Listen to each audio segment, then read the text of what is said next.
సిరిసిల్ల జిల్లా వీర్నపల్లి మండల కేంద్రానికి విచ్చేసిన బండి సంజయ్ ఐకేపీ కేంద్రంలో అకాల వర్షంతో తడిసిన ధాన్యాన్ని ఆరబోసుకుంటున్న రైతులను కలిశారు.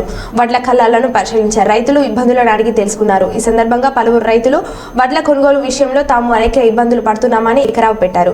సర్కార్ నిర్లక్ష్యం వల్లే కొనుగోలు కేంద్రంలో వడ్లు తడిసిపోయాయని బీజేపీ జాతీయ ప్రధాన కార్యదర్శి ఎంపీ బండి సంజయ్ కుమార్ మండిపడ్డారు. కొనుగోలు కేంద్రంలో సరైన సౌకర్యాలు కల్పించకపోవడం వల్లే ఈ దుస్థితి ఏర్పడిందని, వేలాది టన్నుల ధాన్యం తడిసిపోయిందన్నారు. తడిసిన ధాన్యాన్ని పూర్తిగా ప్రభుత్వమే కనీస మద్దతు ధర చెల్లించి కొనుగోలు చేయాలని డిమాండ్ చేశారు.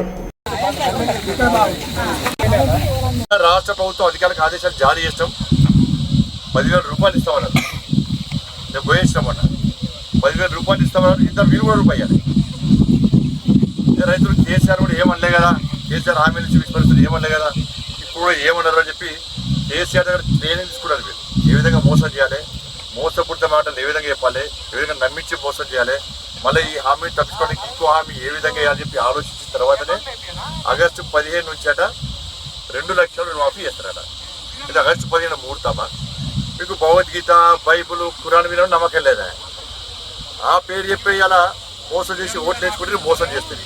మళ్ళీ ఇప్పుడు దేవుళ్ళ గుళ్ళు గుర్తొస్తుంది పాపం వాళ్ళకి. ఈ రాముని సాక్షిగా, ఆ దేవుని సాక్షిగా అని చెప్పి చెప్తున్నారు.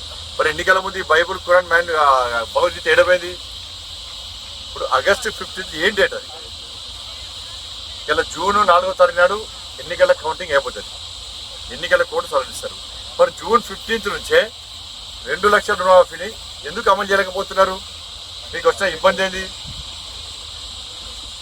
అలాగా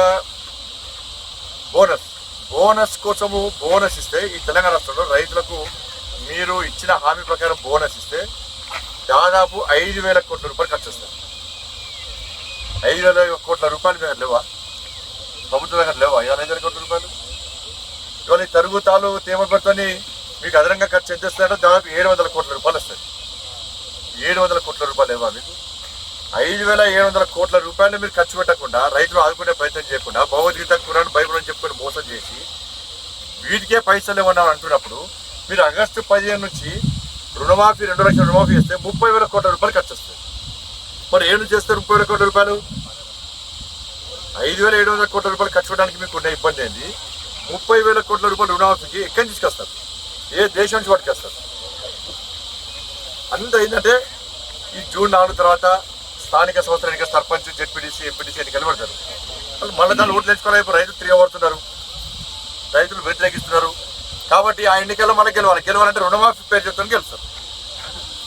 ఇప్పుడు మరి కాంగ్రెస్ నాయకులు భగవద్గీత, ఖురాన్, బైబుల్ నుంచి మాట్లాడతలేరు. ఇక ఎన్నికలు అయిపోయినా ఓట్లు వేసుకున్నారు, మాట్లాడతలేరు. ఇక రైతులు మర్చిపోయారు. రైతులు అది ఉన్నారు. ఒక్కొక్కరి చేత భగవద్గీత ఉన్నది, ఖురాన్ ఉన్నది, బైబుల్ ఉన్నది. ఈసారి కొనుగోలు చేయాలి. రైతుల గ్రామాల్లో కాంగ్రెస్ పార్టీ నాయకులు వస్తే భగవద్గీత చూపెడతారు, ఖురాన్ చూపెడతారు, బైబుల్ చూపెడతారు, బోనస్ గురించి అడుగుతారు, మన రైతు భరోసా గురించి అడుగుతారు, తరుగుతారు, తేమలు కూడా కొట్టారు, దాని గురించి అడుగుతారు, 2 లక్షల రూపాయలు అన్నీ అడుగుతారు. దాని సమాధానం ఎట్లా చెప్తారు చూస్తాం మేము కూడా. బట్ ఇవాళ ప్రభుత్వము ఇవాళ పూర్తిగా హామీలు నెరవేర్చకుండా రైతులు ఇబ్బంది పెట్టే ప్రయత్నం చేస్తున్నది. మరి ఇప్పటికైనా ప్రభుత్వము ఇచ్చిన హామీలు నెరవేర్చుకోవాలి. మీరు ఓటు రూపంలో రాజకీయ పరంగా ఆలోచించి రైతులను కోసపెట్టకండి, రైతులను ఇబ్బంది పెట్టే ప్రయత్నం చేయకండి. వెంటనే తరుగుతాలు తేమ లేకుండా మొత్తం కొనాలి. 1 కిలో కాదు, 1/2 కిలో కూడా ఖరీదుకునే అటువంటి అవకాశం లేదు. మీరే హామీ ఇచ్చారు, రైతులు ఓట్లు వేయించుకున్నారు.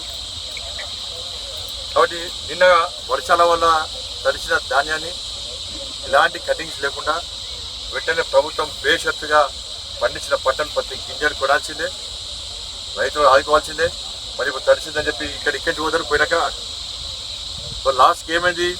ప్రభుత్వం సరిగా వాళ్ళని చూసుకోకపోవడం వల్ల, వాళ్ళకు రైతులకు సహకరించకపోవడం వలన లాస్ట్కు 1,700కు దళారీ వ్యవస్థ స్టార్ట్ అయింది. మళ్ళీ మద్దతు ధర, కనీస మద్దతు ధర నిష్పెట్టి ఇవాళ 1,700కు 1600కి అమ్ముకునే పరిస్థితి.